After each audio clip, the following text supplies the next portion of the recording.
है कि जो नारा बीजेपी ने दिया और खासकर योगी आदित्यनाथ ने शुरू किया, बटेंगे तो कटेंगे, वो हिट साबित होता नजर आ रहा है, कम से कम टैली के आधार पर।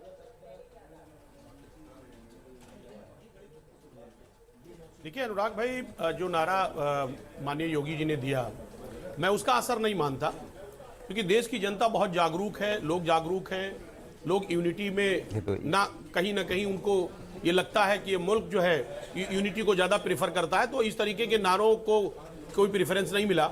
लेकिन निश्चित तौर पर ये चिंता का विषय है। उत्तर प्रदेश में जो कुछ हुआ वो तो जग जाहिर है, लोगों ने देखा, खुलेआम रहा।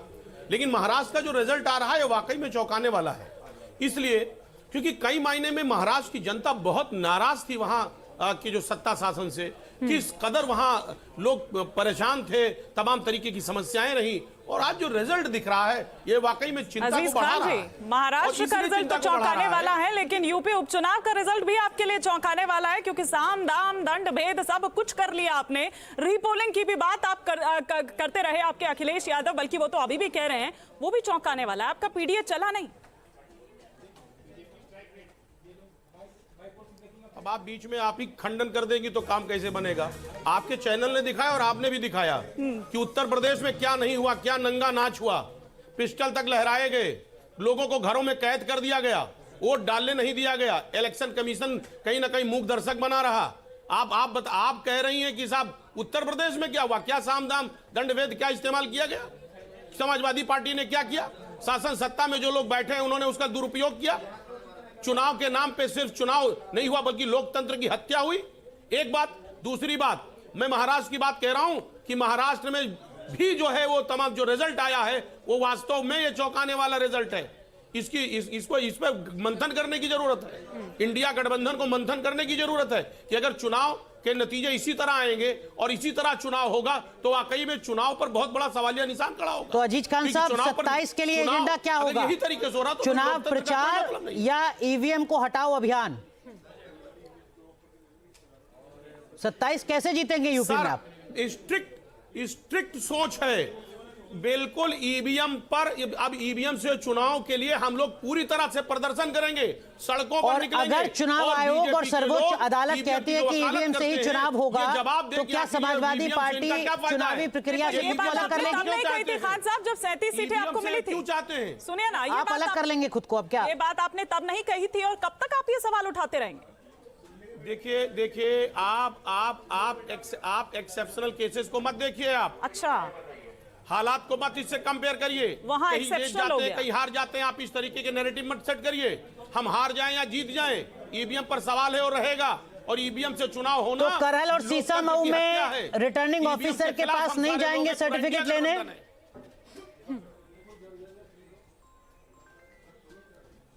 सर अनुराग जी, ये कोई सवाल है आपका? नहीं लेने जाएंगे, ये कोई सवाल है? हम ईवीएम पर सवाल खड़ा कर रहे हैं। आखिर ईवीएम से क्यों इंटरेस्ट है? बीजेपी क्यों वकालत करती है ईवीएम की? अरे उसी ईवीएम से तो जीते हैं आप महाराज, जो बहुत विकसित है। सीसा मऊ और करहल में आप उसी ईवीएम से जीत रहे हैं। जाते हैं वो जापान ने जो बनाया ईवीएम, आपको आदर्श स्थिति तो यही दिखानी चाहिए कि नैतिकता के आधार पर आप कहें कि हम गलत जीते हैं। आखिर उत्तर प्रदेश, आखिर इंडिया में सर मैं कह रहा हूं अनुराग भाई, मैं कह रहा हूं बात को आप दूसरे एंगल से क्यों ले रहे हैं? ईवीएम से चुनाव क्यों नहीं जापान में हो रहा है? अमेरिका में क्यों नहीं हो रहा है? ऑस्ट्रेलिया में क्यों नहीं हो रहा है? आप बताइए ना मुझे। उससे ज्यादा टेक्नोलॉजी आपके यहाँ स्ट्रांग है। अजीज खान, आप समझ रहे हैं कि आपको जवाब नहीं देना है। सुनिए, अरे बात सुनिए ना। आप जानते हैं अजीज खान साहब, मैं कह रहा हूं मैडम सुनिए, चुनाव जीतना और हारना, चुनाव जीतना और हारना भी इशू नहीं है। चुनाव जीतना हारना इशू नहीं है, लोकतंत्र को बचाना इशू है। जो लोकतंत्र की हत्या हो रही उसको बचाना अहम है। तो बड़ी समस्या है। काम तो पहले करना चाहिए था। चुनाव आयोग ने जब इनवाइट किया था सभी पॉलिटिकल पार्टीज को कि आइए और बताइए कि कैसे ईवीएम को हैक किया जा सकता है, तो आपको वहां जाना चाहिए था। आपको बताना चाहिए था कि देखिए साहब, आप इसको ऐसे हैक कर सकते हैं, जितने सरल शब्दों में आप टीवी डिबेट्स में बताते हैं। और दूसरी बात, आपको ये कोई नहीं गया था, समाजवादी पार्टी का कोई नेता नहीं गया था। एक नाम मुझे आप बता दीजिए। अरे सर मेरी बात सुनिए, बताइए। लगातार ये बताए, हम आपसे जानना चाहते हैं। अब आप मुझे मौका दें, 10 सेकंड का मौका दें आप। मैं कह रहा हूं कि जब लगातार सारा विपक्ष कह रहा है ईवीएम से चुनाव ना हो, तो बीजेपी आखिर ईवीएम पे वकालत क्यों करती है? क्यों वकील बनी है ईवीएम की? आखिर उसको क्यों डर है वकाल, क्यों डर है ईवीएम से? ईवीएम से क्यों डर है? उसको भी कहना चाहिए बैलेट पेपर से चुनाव होगा, लेकिन उसका कहीं ना कहीं स्वार्थ उसमें शामिल है, स्वार्थ शामिल है, इसलिए वो ईवीएम को प्रेफर कर रही है। करेंगे जो कि पंजाब से भी छोटा है, तो आप कैसे समझ पाएंगे 100 करोड़ वोटर के इलेक्शन में? आप जरा सोचिए, क्या ये मुमकिन है कि आप बगैर ईवीएम के चुनाव कराए? ये पॉसिबल नहीं है। आप ईवीएम को जो दोष दे रहे हैं, जरा दिल पे हाथ रख के कहिए, वो आपके 37 एमपी जो जाते हैं भारत के संविधान की शपथ लेते हैं पार्लियामेंट में, आप तब नहीं ऐतराज होता कि नहीं ये गलत जीत के आए हैं, ये ईवीएम गलत ईवीएम से जीत के आए हैं? तो ये जो आप कहते हैं, तो आपको लगता नहीं कि मजाक कर रहे हैं और जनता की समझ को इतना कमतर आंक रहे हैं? अजीज खान साहब, मुझे 10 सेकंड दिया जाए। अनुराग भाई 10 सेकंड, आखिरी के 10 सेकंड।